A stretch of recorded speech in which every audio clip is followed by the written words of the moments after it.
Doctor BR Ambedkar Konaseema జిల్లా ముమ్మిడివరం నియోజకవర్గం పోలవరం మండలం బాణాపురం గ్రామంలో చోటు చేసుకున్న మైనర్ బాలికపై అత్యాచార ఘటనలో బాధిత కుటుంబాన్ని పరామర్శించిన ముమ్మిడివరం మాజీ ఎమ్మెల్యే పొన్నాడ సతీష్ కుమార్.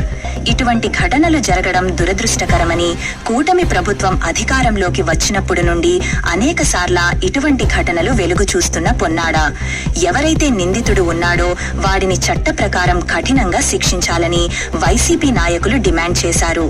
ఇవాళ రాష్ట్రంలో ఒక మహిళ హోం మంత్రిగా ఉండి కూడా మహిళలకు రక్షణ లేకపోవడం ప్రభుత్వం పునః పరిశీలించాలన్నారు. ఏదైతే బాధిత కుటుంబం ఉందో వారికి రక్షణ కల్పించి ఆర్థికంగా ఆదుకోవాలని వైసీపీ నాయకులు డిమాండ్ చేశారు. మైనర్ బాలిక మీద ఏదైతే అత్యాచార ఘటన చాలా దురదృష్టకరం. ఎందుకంటే మన ప్రాంతంలో ఇట్లాంటి ఘటనలు మనం బహుశా చాలా తక్కువ చూస్తూ ఉంటాం. ఈ మధ్యకాలంలో కూటమి ప్రభుత్వం వచ్చిన తర్వాత మనం చాలా చోట్ల, అనేక చోట్ల ఇట్లాంటి సంఘటనలు, మైనర్ బాలికల్ని లైంగికంగా వేధించడం కావచ్చు, వాళ్ళ మీద అత్యాచారం ఘటనలు ఇవాళ చాలా ఎక్కువగా మనం చూస్తున్నాం. ఇవాళ ఎంత దుర్మార్గమైన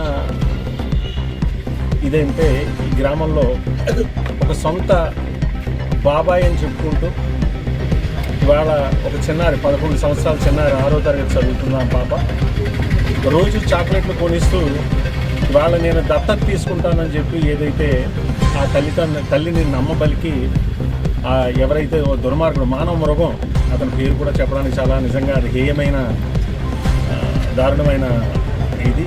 ఎందుకంటే ఒక 11 సంవత్సరాల్లో ఒక మైనర్ బాలిక మీద రోజు చాక్లెట్లు కొనిస్తూ లైంగికంగా దారుణంగా వేధించడం అనేది నిజంగా తలుచుకుంటుంటేనే చాలా బాధాకరం. ఇవాళ ఏదైతే సంఘటనకు సంబంధించి ఎవరైతే వెనకాల ఉన్నాడో, ఇవాళ జనసేన పార్టీకి తరఫున క్రియాశీలక సభ్యుడు అతను ఇవాళ ఈ ప్రాంతంలో ఒక నాయకుడిగా చలామణి అవుతూ ఉన్నాడు. ఎంత దారుణం అంటే ఇవాళ పరిస్థితి. ఇవాళ తల్లిని చూసినట్లయితే, ఆ పాప తల్లిని చూసినట్లయితే వాళ్ళ అత్యంత నిరుపేద కుటుంబం, భర్త లేడు. ఇవాళ ఆ తల్లి రోజు పనికి వెళ్తేనే కానీ ఆ కుటుంబాన్ని, ఆ ఇద్దరు పిల్లల్ని, ఎవరైతే లైంగికంగా వేధింపబడ్డ బాలిక కావచ్చు, ఇంకొక చిన్న బాబు ఉన్నాడు, ఇద్దరిని పోషించుకునే పరిస్థితి ఆ కుటుంబాన్ని చూస్తే నిజంగా చాలా బాధ అవుతుంది. ఇవాళ ఇలాంటి ఘటన నిజంగా మన ప్రాంతంలో, మన నియోజకవర్గంలో జరగడం అనేది నిజంగా చాలా దారుణం. ఎందుకనంటే ఇవాళ సమాజం ఎక్కడికి పోతుంది. ఇవాళ మనం చూసుకున్నట్లయితే ఇవాళ ఎంత దారుణమైన పరిస్థితి అంటే, ఇవాళ పాప హాస్పిటల్లో ఉంది. ఇవాళ నిజంగా తల్లిని అభినందించి తీరాలి. ఎందుకంటే తల్లి ధైర్యంగా, తనకంటూ వెనకాల ఎవరో లేకపోయినా కూడా ఇవాళ సమాజం తనకు అండగా ఉంటుందని చెప్పి ధైర్యంగా వచ్చి ఇవాళ నిన్న పోలీస్ స్టేషన్కి వెళ్ళి ఎస్పీ గారికి తన గోడు వెళ్ళబుచ్చుకుని తనకి న్యాయం చేయమని అడిగిందని అంటే నిజంగా తల్లిని మనస్ఫూర్తిగా అభినందించాలి. ఇట్లాంటి దుర్మార్గులు ఎవరైతే, మానవ మృగాలు ఎవరైతే ఉన్నారో ఖచ్చితంగా వాళ్ళని ఎంతటి కఠినమైన శిక్ష ఉంటే అంత కఠినమైన శిక్ష వాళ్ళకి విధించాలి. ఇవాళ మొన్ననే మనం చూసాం, కొన్ని సంఘటనలు చూసాం. అక్కడ కూడా ఒక గురుకుల పాఠశాలలో ఇవాళ ఒక మైనర్ బాలికని ఒక 60 ఏళ్ల వృద్ధుడు ఇంచుమించు ఏ రకంగా లైంగికంగా దాడి చేశాడనేది ఒకసారి మనం చూసాం. ఇట్లాంటి సంఘటనలు ఈ ప్రభుత్వం వచ్చిన తర్వాత, కూటమి ప్రభుత్వం వచ్చిన తర్వాత చాలా ఎక్కువగా జరుగుతున్నాయి. ఇవాళ ఒకసారి నేను హోంమంత్రి గారిని కూడా అడగదలుచుకున్నాను.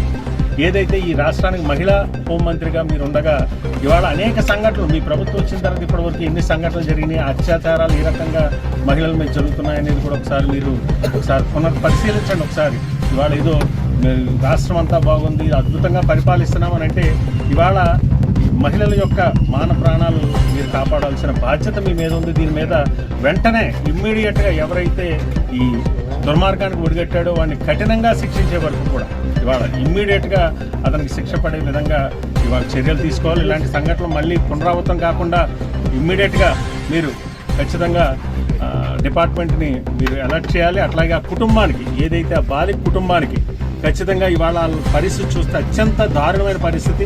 ఇవాళ ఇంట్లో వాళ్ళకి ఒక తాటాకింట్లో, చిన్న తాటాకింట్లో పూరిపాకలో వాళ్ళు నివసిస్తున్నారు.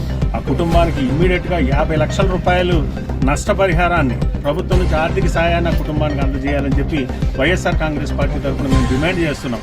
ఇమ్మీడియట్గా జగన్ గారికి కూడా ఈ విషయం తెలిసింది. మమ్మల్ని ఇమ్మీడియట్గా వెళ్ళి ఆ కుటుంబాన్ని ఓదార్చమని చెప్పారు. ప్రభుత్వ పరంగా చేయాల్సిన సాయం ప్రభుత్వం చేస్తుంది. మేము కూడా పార్టీ తరఫు నుంచి కూడా ఖచ్చితంగా కుటుంబాన్ని అన్ని విధాలా ఆడుకునే విధంగా మేము కూడా ముందుంటామని చెప్పి మీ ద్వారా తెలియజేస్తాం.